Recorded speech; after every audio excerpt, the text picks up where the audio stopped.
You alone? You may think so as you walk down that city street, but there are eyes that may be focusing right on you.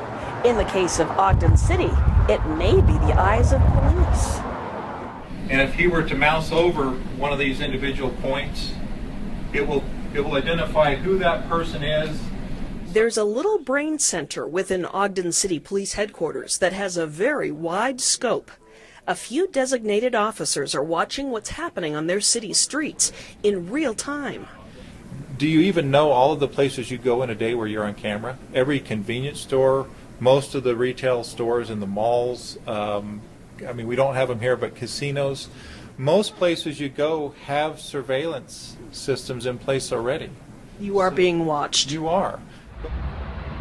Cameras positioned in strategic places on Ogden streets are feeding images to digital video recorders, or DVRs, in the city's real-time crime center. They are placed on government properties overlooking public areas, some of which have been hotbeds for crime.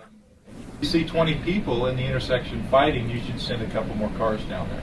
They can see you, and they can see your car. So can specialized cameras placed on the light bar of a patrol car traveling through the community.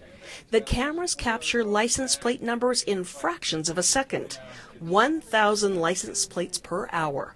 The information is programmed into a computer system that can pinpoint the moves of any licensed car over a specific period of time. Let's just look at every point where this individual stopped for at least 5 minutes. Just think of that. If officers pinpoint a suspect in a string of burglaries, they can see where that suspect was when the burglaries occurred. Maybe the offender left the scene of the crime and went to a brother's house or to some other relative's house. In the real-time crime center, high tech stretches beyond this. Just follow the dots. Big screen monitors allow officers to see on the map exactly where ex-cons live. That could be a helpful tool for investigators when they overlay a map of recent crime locations.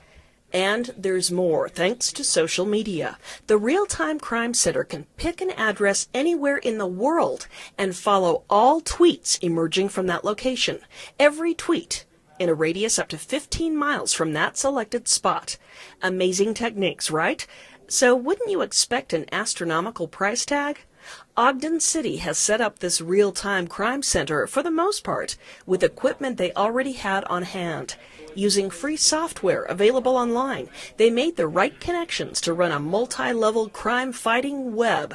They're all really cool in and of themselves, but when you bring them all together and use that power collectively, it just blows me away. I think it's awesome.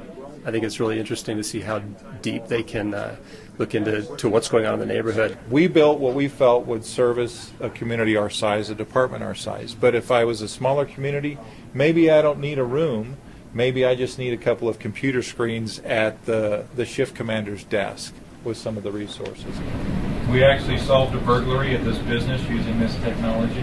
I think one of the greatest things about this operation is that they're using assets that they already had that weren't being utilized or that they didn't realize that they had available for one application of running the city that could be benefited for mining criminal data. So far, it's working. They've caught a repeat burglar preying on 3 downtown businesses within a few weeks' time, a car thief who they watched get into a truck and drive away, and a group of people with outstanding warrants. That's just to name a few. But has Big Brother gone too far? I don't care who that guy is or what he has in his hip pocket unless he's breaking the law. Susan Wood for the Utah League of Cities and Towns.